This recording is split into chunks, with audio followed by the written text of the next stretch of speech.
여리고 정복 전쟁입니다. 오늘 본문은 지금 여리고 정복 전쟁의 이제 시작을 나타내는 그런 구절입니다. 어린이 주일 학교 공부용으로 가장 많이 사용되는 유명한 본문입니다. 수많은 설교자들이 본문을 배경으로 믿음의 승리, 믿음의 기적 등의 설교를 하며 우리 앞에 놓인 여리고를 정복하자는 식의 설교를 합니다. 우리는 구약에서 배움과 훈계를 얻고 경과 본복을 얻어야 됩니다. 이스라엘은 요르단을 건넌 후에 곧바로 전쟁을 시작한 것이 아니고 이곳에서 몇 가지 일을 했습니다. 이들은 여리고 평야에서 할례를 행했고 거기서 이제 길가에 이름이 나왔어요. 다 유월절을 지켰습니다. 그는 40년간 먹던 하늘의 만나 대신에 그 땅에서 나는 곡식을 먹었습니다. 가나안 정복전을 시작하기 전에 주의 군대 대장이 칼을 들고 여호수아 앞에 섰습니다. 이분은 하늘의 군대인 이스라엘 앞에 나가 싸우실 주의 전사하고 주의 군대 대장입니다. 주의 천사, 주의 전사, 주의 군대 대장. 여호수아는 그분 앞에 엎드려 경배했습니다. 여호수아가 그 앞에서 할 일은 자기가 신고 있던 신발을 벗는 것이었습니다. 여호수아 5장 15절에 내가 선 곳은 거룩하니 내 발에서 신을 벗으라 했습니다. 여호수아 이스라엘이 지금 차지하려는 이 땅은 하나님 주신 거룩한 땅입니다. 이 땅은 하나님께서 친히 한 도시를 세우시고 왕국을 세우실 거룩한 땅입니다. 우리는 크리스천들로서 이 땅이 아니라 하늘에 있는 한 도시, 영원한 도시, 다가올 도시를 찾습니다. 우리는 하늘에 있는 왕국, 헤븐리 킹덤을 찾고 거기에서 주와 함께 거합니다. 이게 이제 크리스천과 이스라엘의 차이입니다. 히브리서 11장 16절에 이제는 그들이 더 좋은 본향을 삼으니 곧 하늘의 본향이라. 그러므로 하나님께서도 그들의 하나여 불리는 것을 부끄러워하지 아니하시나니 그분께서 그들을 위하여 한 도시를 예비하셨느니라. 이 도시는 테예루살렘입니다. 이 도시는 우리가 거할 처소입니다. 그런데 이스라엘은 땅에 있는 한 도시를 바랐습니다. 히브리서 11장 10절에 이는 그가 기초들이 있는 한 도시를 바라기 때문이라. 그것의 건축자와 만드신 분 하나님이니라. 그것의 건축자와 만드신 분, 한 도시를 바랐다. A city, 기초들이 있는 한 도시를 바랐다. 이 도시가 뭐냐면, 기초들이 한 도시가 뭐냐면 주께서 이 땅에 세우실 한 도시입니다. 천년왕국 때 주님이 왕좌를 누우시는 도시, 주께서 거기에 계시다라는 이름의 도시입니다. 그러니까 이 도시에 대해 자세히 기록했는데 그 일을 보면 에스겔 48장 35절에 그것을 청량하면 돌아가며 18,000 갈대더라. 그날 이후로 그 도시 이름은 주께서 거기에 계신다가 되리라. 주께서 거기 계신다. 도시 이름이 뭐라고요? 주께서 거기 계신다. 주께서 거기 계신다. 이게 거룩한 땅이다. 아브라함이 바라고 사모했던 한 도시가 바로 이 땅에 세워질 이 도시였습니다. 주께서 재림하시면 이 땅은 민족들이 온 세상의 온 민족들이 이곳으로 모여들어서 그분을 경배하고 그분께 법을 배울 겁니다. 이사 2장 3절에 많은 백성들이 가며 이르기를 너희는 오라 우리가 주의 산에 오르고 야곱의 하나님의 집에 이르자 그분께서 자신의 길들을 우리에게 가르치실 터인즉 우리가 그분의 행로들로 걸으리라 하리니 이는 법이 시온에서 나가며 주의 말씀이 예루살렘으로부터 나아갈 것이기 때문이더라 했습니다. 예루살렘은 주께서 친히 거하시는 도시가 되고 그 땅은 주께서 거하시는 땅이 됩니다. 스가랴 2장 12절에 말하기를 주께서 그 거룩한 땅에서 자신의 목 유다를 상속하시고 다시 예루살렘을 택하시라. 그 거룩한 땅에서 이래. 가나안 땅은 주의 왕자가 놓일 거룩한 땅이고 주의 전이 있고 주의 법이 나오는 거룩한 땅입니다. 이 땅에 여자의 씨로 자기의 종의 형체 아브라함의 씨로 육신을 입고 오신 예수님께서 그 구약에서 자신을 현인할 때 나타난 모습이 바로 주의 천사 주의 군대 대장이었습니다. 이스라엘의 힘으로 가나안의 크고 강한 7민족을 쫓아내고 심판할 수가 없습니다. 주께서 친히 이 일을 행하십니다. 신명기 7장 1절에 주 내 하나님께서 내가 가서 소유할 땅으로 너를 데려가시고 내 앞에서 여러 민족 곧 헷 족속과 기르가스 족속과 아모리 족속과 가나안 족속과 브리스 족속과 휘 족속과 여부스 족속 7족속이죠. 등 너보다 더 크고 강한 7민족을 내쫓으실 때에 내 주께서 데려가시고 내 주께서 주 내 하나님께서 쫓아내신다. 주님께서 이들을 가나안 땅으로 데려가시고 주님께서 거기 살던 족속들을 민족들을 쫓아내십니다. 자, 본문 보겠습니다. 오늘 본문이 바로 여기 이야기입니다. 1절 이제 이스라엘 자손으로 인하여 여리고는 굳게 닫히고 아무도 나가지 아니하며 아무도 들어오지 아니하더라. 이제 문을 이제 굳게 걸어 잠근 거죠. 여리고 평야에 진을 친 이스라엘 백성들로 인해서 여리고는 굳게 닫혔습니다. 여리고 왕은 성문을 굳게 잠그고 전투셋을 갖추고 있었을 것이고 백성들이 이스라엘로 인해 두려움에 떨고 있었습니다. 이들은 하나님의 군대가 온다는 소식을 들었고 하나님께서 그들 앞에 요르단의 물들을 마르게 하였다는 것을 들었을 때 마음이 녹았고 정신이 없었습니다. 이들은 사냥꾼에게 잡히기 전에 마치 동굴에 웅크린 채 숨어있는 짐승들처럼 성문을 걸어 닫고 움츠려 있었습니다. 이들은 항복할 줄도 몰랐고 그렇다고 제대로 싸울 줄도 몰랐습니다. 알려진 바로는 여리고 성벽은 외성의 두께가 내성과 외성이 있는데 외성의 두께가 1.8m였고 내성의 두께가 약 4-5m였다 그러면 그 성벽이 엄청난 거죠. 4-5m였다 그러면 차가 2대 왔다 갔다 할 수 있는 정도예요. 이 성벽의 두께가. 외성을 하고 다음 내성 이렇게 되니까 엄청나게 견고한 성이죠. 이 정도면 뭐 차량 2대가 교차로 할 수 있는 그 정도의 넓이인데, 지금 중국의 만리장성이 그 너비가 관광객들 그 성벽 위로 올라와서 이렇게 다니죠. 그 너비가 그 두께가 이 정도가 되지 않습니다. 4, 5m는 안 됩니다. 여리고 성벽의 높이가 9m 정도였는데 9m 정도면 4, 5m, 4, 5층 되는 거죠. 그 정도 높이. 그걸 이제 우리가 영화 같은 데 보면은 서양의 성들이 어때요? 경각이 탁 서 있죠. 뭐 한국의 남한산성이나 북한산성이나 이거는 뭐 성이라 하기가 좀 민망하지. 보면 그런 성은 뭐 담벼락이고요. 이건 진짜 문자 그대로 그런 거대한 성벽이었어요. 그 중세까지만 해도 유럽의 성벽 이쪽에 중동 성벽은 엄청났습니다. 대포가 만들어지기 전까지. 그 전에까지는 성벽의 위력이 엄청난 거였죠. 그 동서양의 크고 높은 수많은 성벽들에 비해서 여리고 성벽이 조금도 뒤지지 않는 그런 아주 견고하고 큰 성이었습니다. 2절 주께서 여호수아에게 이르시되 보라 내가 여리고와 그것의 왕과 강한 용사들을 내 손에 넘겨주었느니라. 내 손 안에 주었느니라. 내가 여리고와 그것의 왕과 강한 용사들을 내 손 안에 주었느니라. 내 손 안에 주었단 말은 네가 마음대로 할 수 있다 이 말입니다. 내 손 안에 주었느니라. 이 손 안에 이 소리다 그러면 뭐죠? 내 권력, 내 컨트롤 하에 있다 이 말이죠. 주께서 여호수아에게 이르시되 이 말이에요. 전쟁의 지휘와 작전 명령권이 주께 있습니다. 주께서 여호수아에게 말씀하신 거예요. 전시작전권 지휘권은 여호수아가 아니라 주님께서 가지고 계셨습니다. 주께서 여호수아에게 작전 지시와 명령을 내리셨습니다. 여기서 주는 주의 군대대장으로 여호수아가 엎드려 경배했던 바로 그분입니다. 보라 내가 여리고와 그것의 왕과 강한 용사들을 내 손에 주었느니라. 우리말 성경에 내 손에 주었노라 이 표현이 매우 자주 나오는데 전쟁의 승패를 주께서 미리 결정해 주시고 통보해 주신 겁니다. 이는 마치 봉건시대의 군주나 영주가 백성들에게 땅이나 재산이나 집이나 소유나 지위나 신분 등 아니면 종들을 가축들을 내가 내게 주었노라 하면 되죠. 그것이 바로 그의 소유가 됩니다. 스페인 왕이 말이죠. 어떤 장교한테 이 서든 캘리포니아를 나에게 주노라 해서 이게 서든 캘리포니아 한 사람 땅이었습니다. 그걸 사들인 거죠. 이 캘리포니아 사들인 거고 루이지애나를 누구에게 프랑스가 줬죠. 누구에게 주노라 프랑스 영이었습니다. 이런 식으로 미국 영토도 그런 식으로 하는데 영주가 이 땅을 너에게 주노라 그러면 그게 그 땅 되는 거예요. 그 사람 거 되는 겁니다. 맞죠? 그럼 그 사람 와서 꼭 가서 내가 영주로 받았단 말이에요. 영주로 받았으니까 뭐가 되는 거죠? 예, 자기 땅이 되는 거예요. 주님께서 이 여리고를 너에게 주노라 그러면 이건 누구 거 되는 거죠? 여호수아 거 되는 거죠. 이 왕과 강한 용사들과 이곳을 여리고는 이제 지명 땅이고요, 도시고 그 여리고 왕과 강한 용사를 내 손에 넘겨주었노라, 내 손에 주었노라. 여호수아께 된 거죠, 말이죠. 전쟁을 아직 하기도 전에 주님께서 이미 주셨단 말입니다. 주께서 어떤 땅을 어떤 민족이나 가족이나 개인이 주실 수 있고 빼앗을 수도 있습니다. 주께서 어떤 사람을 높이기도 하시고 낮추기도 하십니다. 주께서 이스라엘에게 가나안 땅을 주시기로 결정하셨고 여리고를 여호수아에게 넘겨주셨습니다. 전쟁을 치르기도 전에 이미 주의 손에서 전쟁의 승패가 결정났습니다. 주께서 여리고와 그 왕과 강한 용사들을 여호수아의 손에 넘겨주셨기 때문입니다. 하늘과 땅에 주신 하나님께서 이 일을 결정하셨습니다. 이 세상 사람들이 전혀 모르는 것 중에 하나가 이 땅이 주의 것이고 모든 것이 다 주님의 소유고 주님께서 결정하신다. 주님께서 결정권자라는 겁니다. 모세가 파라오에게 이렇게 말했습니다. 출애굽기 9장 29절에 모세가 그에게 이르되 내가 도시에서 나가 곧바로 주를 향하여 내 손을 넓게 펼치리니 그리하면 천둥이 그치고 더 이상 우박이 있지 아니하리라. 이로써 땅이 주의 것인 줄을 왕이 알리다. 이집트 땅이 파라오 게 아니라는 겁니다. 땅이 누구 거라고요? 주의 것인 줄을 왕이 알리다. 이집트는 파라오의 것이 아니라 주의 것이라는 사실을 알려준 겁니다. 왕국은 모두 다 주의 것입니다.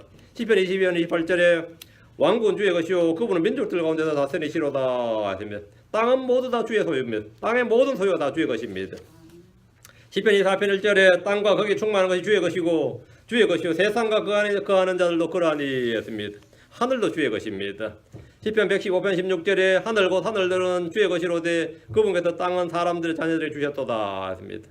낮과 밤도 주의 것입니다. 시편 74편 16절에 낮도 주의 것이요 밤도 주의 것이 주께서 빛과 해를 마련하셨으며 또 세상과 거기에 충만한 것도 주의 것입니다. 시편 89편 11절에 하늘들이 주의 것이요 땅도 주의 것이니이다. 세상과 그에 충만한 것으로 말하건대 주께서 그것들을 세우셨나이다. 바다도 주의 것입니다. 시편 95편 5절에 바다도 그분의 것이니 그분께서 그것을 만드셨으며 마른 땅도 그분의 손이 조성하셨도다. 권능과 승리와 영광과 위엄이 다 주의 것입니다. 주의 것이다. 역대상 29장 11절에 오 주여 광대하신가 권능과 영광과 승리와 위엄이 주의 것이오니 하늘과 땅에 있는 모든 것이 주의 것이니이다.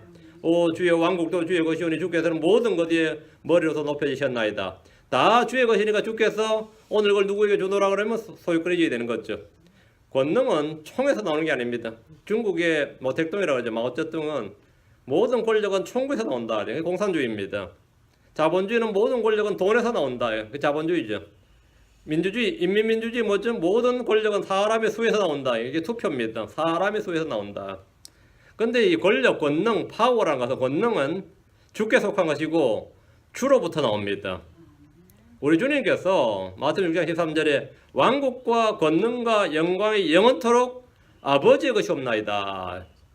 그게 머니 파워든 뭐 그린 파워든 피플 파워든 무슨 파워라 해도 성경은 그 파워란 파워는 다 뭐라고요? 아버지의 것이 없나이다. 그 이 아버지의 것이 예수님께로 맡겨졌다. 이 마태복음 28장 18절에 하늘과 땅에 있는 모든 권능이 내게 주어졌느니라. 모든 파워가 내게 주어졌느니라. 우리는 이 사실을 단 한순간이라도 잊어서는 안 됩니다. 모든 것이 다 주의 것이다. 그럼 여리고와 그 안에 있는 모든 것은 누구의 것입니까? 당연히 주의 것입니다. 주의 것입니다. 그럼 주님께서 이걸 너한테 주노라 그런지, 만 주의 것이 아닌데 내가 너한테 주노라 그러면 뭐죠? 그건 뭐죠? 그건 사기죠. 남의 걸 준다 그러면 어떡해? 자기 거니까 마음대로 주실 수도 있고 빼앗을 수도 있는 겁니다. 주께서 그것들을 모두 여호수아의 손에 주셨다. 내가 내 손 안에 주었느니라. 이 표현은 성경에 114번이나 나옵니다. 114구절에 나오는데 승리와 정복을 통해서 소유권 이전을 말합니다. 주께서 어떤 도시나 민족이나 사람들을 이스라엘 손에 주시면 그들을 이기고 소유하게 됩니다. 반대로 이스라엘 원수들의 손에 주시면 이스라엘이 그들에게 망하고 종이 됩니다. 사사기 1장 2절에 보면 보라 내가 그 땅을 그의 손에 주었노라 이랬습니다. 그 땅은 그의 소유가 됩니다. 하나님께서 주셨다고 하는 것들은 우리가 그것을 듣는 순간에 내가 받았구나 하고 소유하면 됩니다. 하나님 우리에게 뭘 주셨느냐? 성령을 보증으로 주셨습니다. 하나님의 영광의 하늘 빛을 주셨습니다. 아브라함의 복을 우리에게 주셨습니다. 갈라디아 3장 9절에 그런즉 이와 같이 믿음에 속한 자들은 믿음이 충만한 아브라함과 함께 복을 받느니라. 아브라함과 함께 복을 받느니라. 또 갈라디아 3장 14절에 이것은 아브라함의 복이 예수 그리스도를 통해 이방인들 위에 임하게 하고 또 우리가 믿음을 통해 성령을 약속으로 받게 하려 함이니라. 아브라함의 복이 뭐라고요? 믿음을 통해 우리 위에 임한다. 우리는 이미 하늘에 속한 영적인 복으로 복을 받았습니다. 주께서 주셨다 이거예요. 주님께서 주셨다 이거예요. 그게 다 주의 것이기 때문입니다. 에베소서 1장 3절에 하나님 곧 우리 주 예수 그리스도의 아버지를 찬송하려다 그분께서 그리스도 안에서 하늘에 처소들에 있는 모든 영적인 복으로 우리에게 복을 주셨으니 했습니다. 하나님 우리에게 자신의 교회를 주셨고 권능과 사랑과 건전한 생각 영을 주셨습니다. 하나님이 우리에게 주신 것이 무엇인지 한번 생각해 보십시오. 그것들은 말 그대로 우리에게 주신 것입니다. 내 손에 주었다. 네 안에 주었다 이거예요. 주님은 각 사람에게 성령의 선물을 주셨습니다. 믿음의 확신을 주셨습니다. 생명의 이루는 회개를 주셨습니다.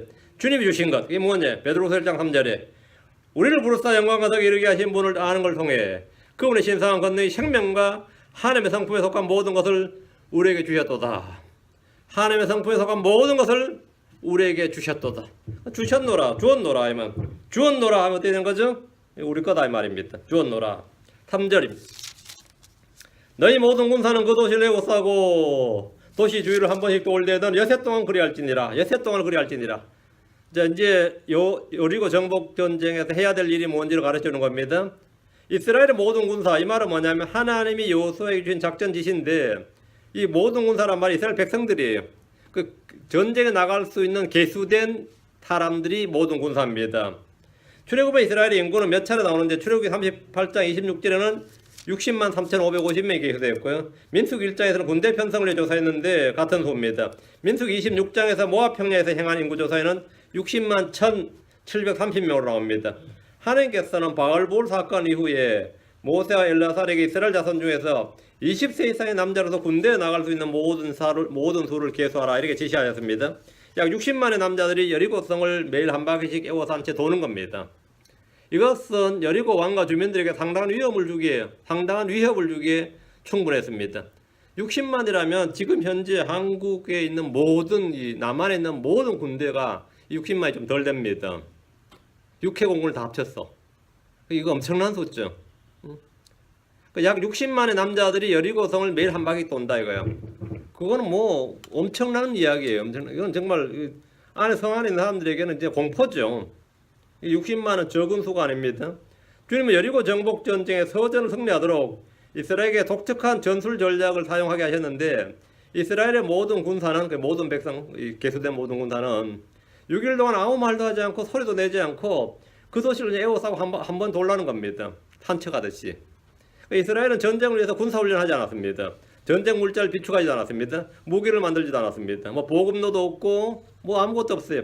칼이나 활이나 말이나 갑옷이나 투구 등도 없이 그냥 도시를 에워싸고 6일 동안 한 번씩 돌면 됩니다. 한 번씩 돌면 돼요. 4절 7명의 제사장은 궤 앞에서 순양의 뿔나팔 7개를 들고 갈 것이요, 7째 날에는 너희가 그 도시를 7번 에워싸고 제사장들은 나팔을 불 것이며, 여기서 7이라는 숫자가 눈에 띄게 많이 나옵니다. 7명의 제사장, 7개의 나팔, 7째 날 7번을 에워싸는 등 온통 7이라는 숫자가 넘치는데, 다니엘의 연대기가 70일입니다. 계시록에도 7교회를 비롯해서 7이라는 수가 35구절은 나옵니다. 7교회, 7등잔대, 7별, 7령, 7등불, 7봉인, 7천사, 7천둥, 7머리, 7 나팔, 온통 7이죠. 7대접. 여러분, 엄청나게 반복적으로 나온 수가 7입니다. 7은 하나님의 수고 성경의 수입니다. 주님은 칠진법책을 사용하시는 것이란 보일 정도입니다. 7명의 제사장은 언약궤 앞에서 순양의 나팔 7개를 취해서 각 사람 한 개씩이죠. 7개를 들고 나와서 7째 날에 백성들이 7바퀴를 돈 후에 나팔을 불라 이렇게 하셨습니다. 나팔을 불라는 것은 신호죠. 나팔을 불라는 것은 신호입니다. 전쟁 핵심 전력이 제사장들이고, 전략 무기는 뭐였냐면 칼과 활이 아니고 뭐예요? 언약궤와 7개의 나팔이었습니다. 그 전쟁 무기가 언약궤와 나팔이었어요. 하나님의 요단강을 건널 때와 마찬가지로 여리고를 무너뜨리는데 언약궤를 맨 제사장들을 사용하셨습니다. 맨 먼저 나가라고. 가나안의 첫 번째 전쟁인 여리고 정복 전쟁에서 제사장들에 주어진 일입니다. 화려한 종교 행사나 예배가 아닙니다. 화려한 종교 행사나 예배가 아니에요. 제사장들은 구판을 걸리지 않았습니다. 하늘 향해 부르짖거나 자기 옷을 찢거나 몸을 자해하지 않았습니다. 이런 일은 누가 하냐면 바알의 제사장들이 하는 일입니다. 바알의 제사장들이 이런 일을 하죠. 제사장들은 전쟁의 승리를 위해 제단을 쌓거나 희생물 드리거나 승리할 때까지 기도를 하지 않았습니다. 잠을 자지 않으며 금식한 것도 아닙니다. 이들은 전쟁에 나가는 용사들을 축복하거나 그들을 위해 예배를 드리는 것도 아닙니다. 주님께서 이 전쟁의 제사장들이 해야 될 일은 백성들 앞에서 언약궤를 메고 나가는 겁니다. 그리고 7명의 제사장은 앞에서 나팔을 불면 됩니다. 7째 날은 백성들이 7바퀴를 돈 후에 나팔을 불라고 하셨습니다. 이것이 이 전쟁에서 제사장들이 해야 될 일입니다. 그 역할입니다. 우리는 모두 영적 제사장들입니다. 우리는 하나님의 제사장이고 왕가의 제사장들입니다. 이들은 언약궤를 메었지만 우리 마음속에 그분의 말씀을 풍성히 거하게 해야 됩니다. 우리는 날마다 잠잠히 예수를 따라 걸으면 됩니다. 나팔을 불어야 할 때는 목소리를 아끼지 말고 외쳐야 됩니다. 평소에는 잠잠하고 소리 외쳐, 그때 목소리를 아끼지 말고 외쳐야 됩니다. 우리는 때는 어떤지 못 어떤지 항상 말씀을 선포해야 됩니다. 5절입니다. 요수아 6장 5절. 제사장들이 순양의 뿔나팔을 길게 불어 너희가 나팔 소리를 들을 때에 온 백성 큰 소리를 외칠지니라. 그리하면 그 도시의 성벽이 답답하게 무너져 내리리니 백성은 각각 곧장 자기 앞으로 올라갈지니라 하시니라. 제사장들이 순양의 나팔을 길게 불면 백성들은 그 소리를 들을 때 이제 그게 신호가 되는 거예요. 큰 소리로 외치라고 그랬습니다. 샤우팅을 하는 거예요. 나팔 소리는 백성들의 외침을 알려주는 신호입니다. 나팔 소리는 주의 음성과 같습니다. 주의 음성은 천둥 소리, 물소리, 나팔 소리 같다고 했습니다. 대관람 때 7천사가 7나팔을 받아 부는데 7째 천사가 나팔을 불 때 하늘에 큰 음성들이 있습니다. 계시록 11장 15절에 7째 천사가 나팔을 불며 하늘에 큰 음성들이 있어 이르되 이 세상의 왕국들이 우리 주와 그분의 그릇의 왕국들이 되었고 그분께서 영원 뭉토록 통치하시로다 하니, 7째 천사 나팔을 불 때 이게 신호가 되고 그 나팔 소리에 맞춰서 하늘에서, 이건 땅이 아닙니다, 하늘에서 큰 음성들이 있어 이르되, 하늘에서 큰 음성들이 있어. 거기서 뭐 샤우팅이 있는 거죠. 그 샤우팅이 있는데 그러면 이제 이 세상의 왕국들이 우리 주와 그분의 그릇의 왕국들이 되었고 그분께서 영원 뭉토록 통치하시로다 이랬다는 거죠. 이 사건의 그 미리 프리 버전이 뭐냐면 지금 이 사건이 일곱째 날에 제사장들이 나팔을 길게 불면 60만이 넘는 이 군인들이 큰 소리를 지르는 거예요. 그러면 뭐라고요? 무너져 내린대. 그 도시의 성벽이 그 외성이 그 2m고 내성이 4, 5m가 되는데 그게 그냥 9m가 넘는 높이의 그 성벽이 납작 엎드려서 무너져 내린다는 거예요. 너는 무너져 내린다. 그러니까 여리고 성에서 일곱 제사장이 부는 나팔 소리는 일곱 천사가 부는 나팔 소리의 모형입니다. 이렇게 주님께서 뭐는 세상을 정복하는 거죠. 마찬가지로 구약에서 이스라엘이 이렇게 여리고를 정복했습니다. 이들이 나팔을 불 때 큰 성과 더불어 여리고 성이 무너져 내렸습니다. 견고한 성이 마치 지진이라도 한 듯이 밑에 건물에 마치 건물 해체를 해서 폭파장치라도 한 것처럼 저절로 무너져 내린 겁니다. 오늘 그러면 그 도시의 성벽이 납작하게 무너져 내리리니 이것은 자연현상이 아닙니다. 인위적으로 누군가 화약이나 다이너마이트나 이렇게 폭파한 것도 아니고 하늘의 권능으로 단번에 완전히 무너져 내려버린 겁니다. 그때 백성들은 각각 곧장 자기 앞으로 올라가라고 합니다. 가서 뭐 하는 거죠? 노량물을 취하는 겁니다. 칼 들고 싸우는 것도 아니고 그건 노량물을 취하는 거예요. 여기까지가 주께서 여호수아에게 이번 여리고 정복 전쟁의 작전 명령이에요. 이렇게 하면 된다 이거예요. 6절 눈의 아들 여호수아가 제사장들을 불러 그들에게 이르되 언약궤를 메고 7명의 제사장은 주의 궤 앞에서 순장의 뿔나팔 7개를 들고 가라 하고 이제 여호수아는 주께 받은 명령을 그대로 전달하면 되는 거죠. 그 주의 명령을 받은 여호수아는 즉시 제사장을 불러서 언약궤를 메고 주의 궤 앞에서 순양의 나팔 7개를 들고 가도록 했습니다. 하나님 여호수아를 통해서 이스라엘에게 말씀하셨듯이 이 마지막 날들은 언제나 예수 그리스도를 통해 말씀하십니다. 히브리서 1장 2절에 이 마지막 날들은 자신의 아들을 통하여 우리에게 말씀하였으며 그분을 모든 것의 상속자로 정하시고 또 그분으로 말미암아 세상들을 만드셨느니라. 이 마지막 날들은 누굴 통해서? 자신의 아들을 통하여 우리에게 말씀하셨으며 하나님께서 자신의 아들을 통해 우리에게 말씀하셨다는 점에 주목하십시오. 요르단을 건널 때 언약궤를 메었던 제사장들이 이번에도 동일한 언약궤를 메고 7명은 그 앞에서 나팔을 들었습니다. 이들은 여리고 성벽을 기어오르지 않았습니다. 이들은 여리고 성벽을 무너뜨리기 위해서 망치를 들지도 않았고 불을 지르지도 않았습니다. 이들은 주의 명령에 따라 언약궤를 메었고 그 앞에서 7 제사장이 나팔을 불고 나팔을 들고 그냥 걸었습니다. 하나님의 지혜와 하나님의 방법은 사람들과 전혀 다릅니다. 대체 이게 뭐냐 싶단 말이죠. 성경 말하기를 고린도서 1장 15절에 하나님의 어리석음이 사람들보다 지혜롭고 하나님의 약함이 사람들보다 강하니라 했습니다. 또 이사야 55장 8절 9절에도 내 생각들은 너희 생각들과 같지 아니하며 내 길들은 너희 길들과 같지 아니하니라. 주가 말하노라. 하늘들이 땅보다 높은 같이 내 길들은 너희 길들보다 높으며 내 생각들은 너희 생각들보다 높으니라. 주님은 여리고를 무너뜨린 방법은 주님께서 여리고를 무너뜨린 방법이 사람들이 보기에는 굉장히 어리석어 보일 정도로 굉장히 좀 한심해 보일 그런 정도입니다. 헛짓하는 것으로 볼 수도 있습니다. 그러나 우리는 주를 따르기 위해서 자기 생각을 버리고 자기 길을 버리고 자기를 부인하고 주를 따라야 됩니다. 이사야 55장 7절에 사악한 자는 자기 길을 버리고 불의한 자는 자기 생각을 버리고 주께로 돌아오라. 그리하면 그분께서 그에게 긍휼을 베푸시리라. 우리 하나님께로 돌아오라. 그분께서 풍성하게 용서하시리라 했습니다. 우리는 언제나 이 자기를 부인하고 주를 따르는 법을 배워야 됩니다. 7절 또 백성에게 이르시되 나아가서 도시를 에워싸되 무장한 자가 주의 궤 앞에서 나아갈지나 하니라. 요 부분은 좀 독특하죠. 이거는 주님께서 여호수아에게 명령하신 게 아니에요. 주님께서는 언약궤를 앞세우고 그 앞에 제사장 7명이 나팔을 들고 가라 그랬지 무장한 병사를 그 앞에 세우라는 말 없었는데 이 여호수아는 무장한 자가 주의 궤 앞에 나아갈지니라 이렇게 명령을 했습니다. 그러니까 여호수아가 백성에게 준 명령인데 지금은 전시 상태입니다. 어린아이와 여인들과 노인들은 진영에 있고 군사로 개수된 남자들은 모두 나가서 싸워야 됩니다. 여호수아는 백성들이 나가서 도시를 에워싸고 무장한 자가 주의 궤 앞에서 나아가라 이랬습니다. 무장한 자가. 이 무장한 자들이 누구냐는 거예요.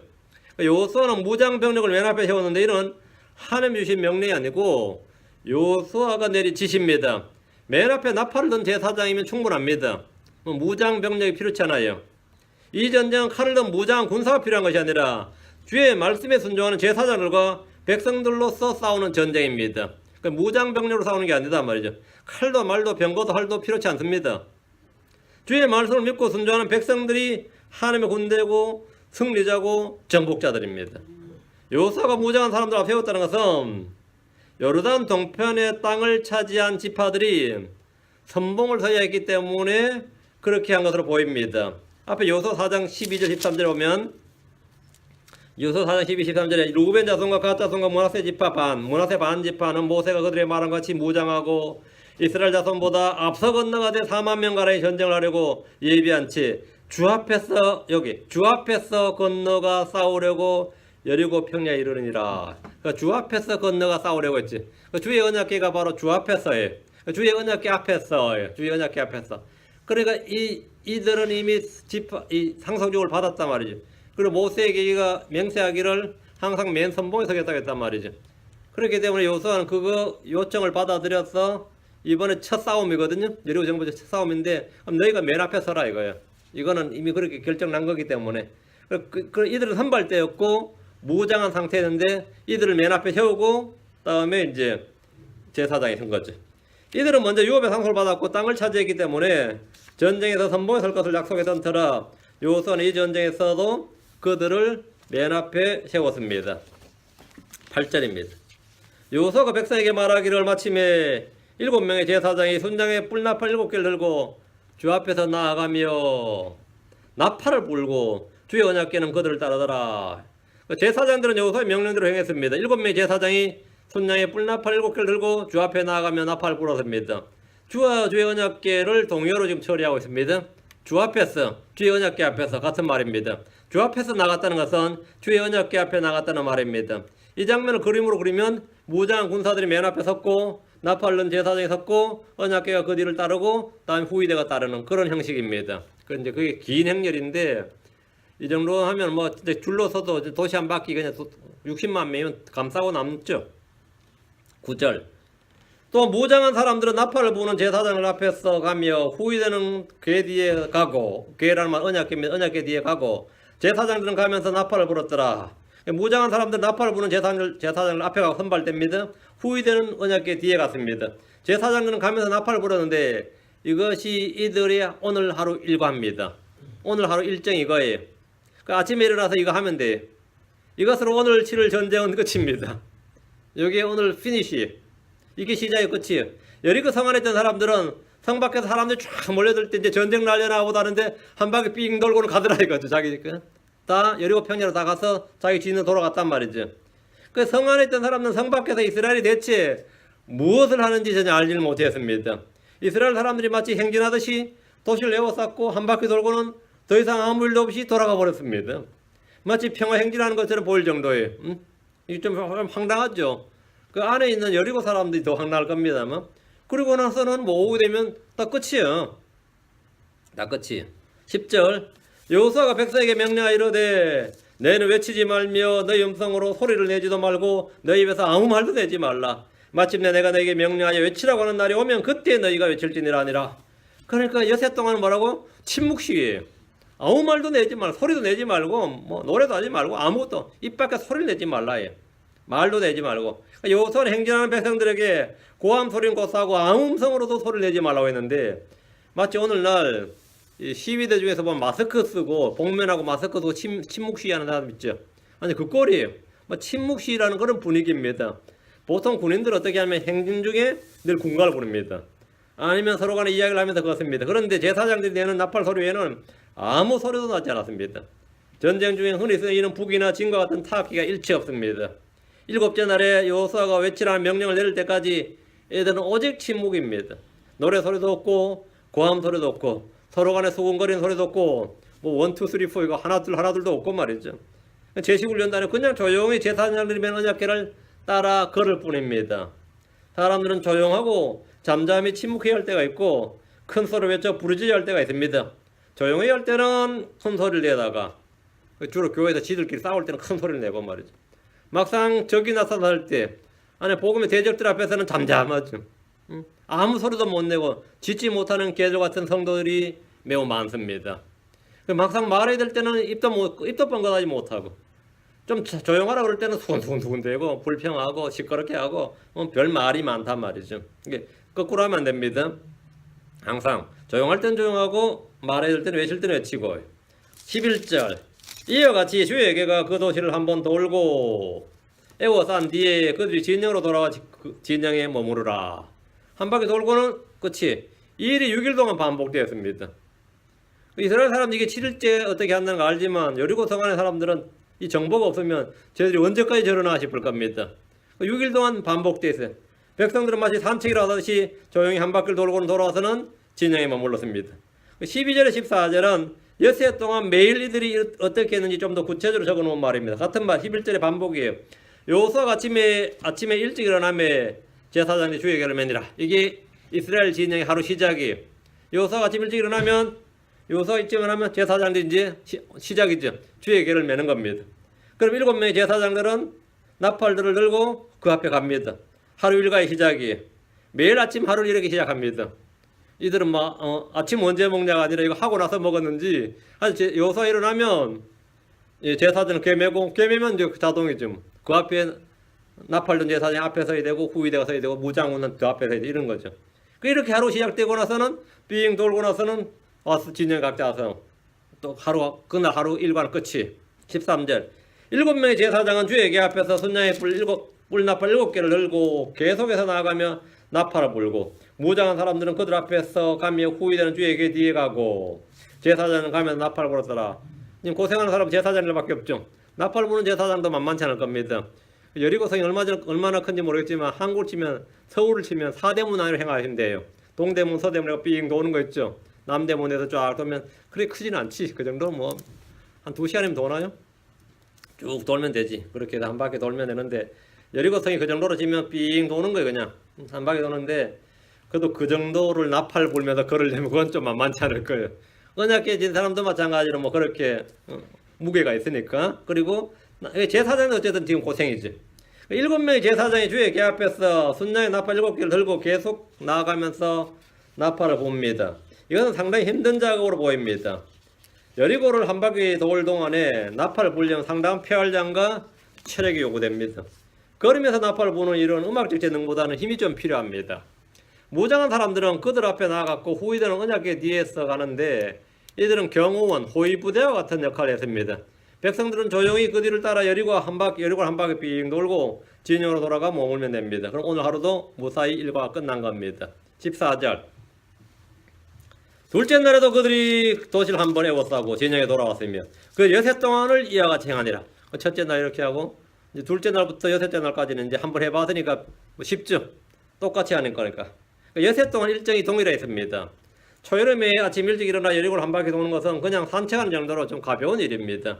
평일에는 한 바퀴를 돌았는데 7째 날이 좀 고생이에요. 7바퀴 돌아야 돼요. 7바퀴는 이제 좀 다리가 아플 정도는 되죠. 7째 날인데 7째 날은 이스라엘에 따르면 안식일이에요. 그 안식일은 쉬는 것이 아니라 7바퀴를 돌아야 됐다. 15절 7째 날에 그들이 날이 셀 무렵에 아침 일찍 일어나. 날이 셀 무렵에 하면 굉장히 일찍이죠.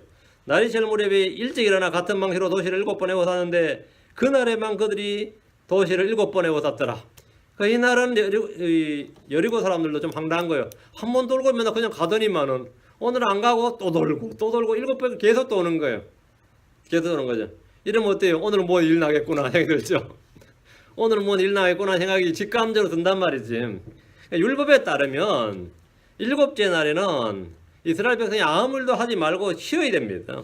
근데 주님은 이들에게 7째 날에는 날이 셀 무렵에 아침 일찍 일어나서 평소와 같은 방식으로 한 바퀴가 아니라 7번을 에워쌌습니다.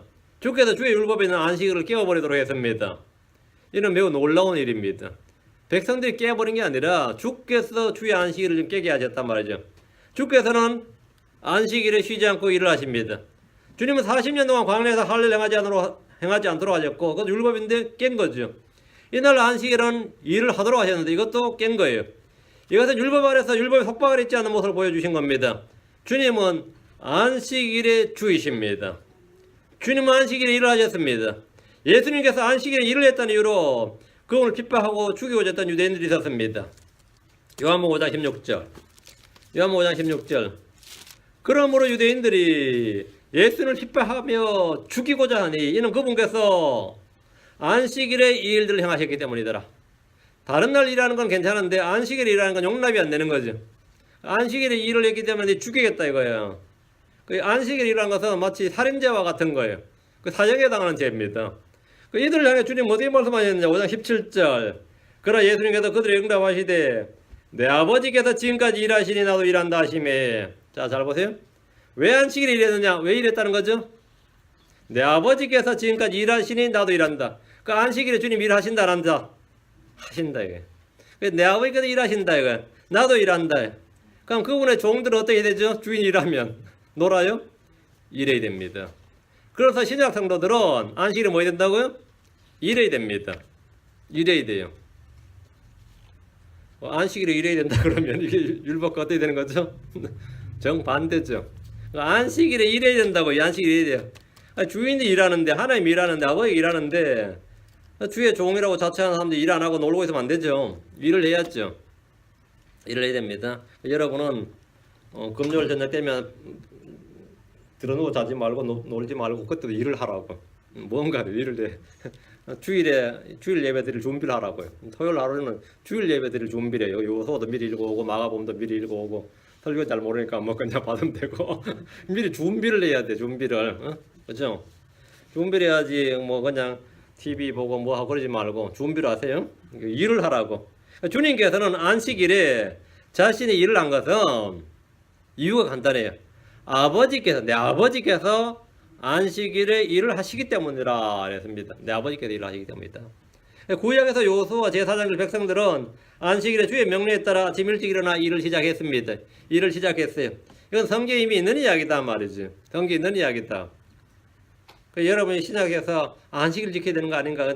일요일은 주의 첫날은 안식일 아닙니다. 지금 일요일은 안식일은 토요일입니다. 안식일은 토요일이에요.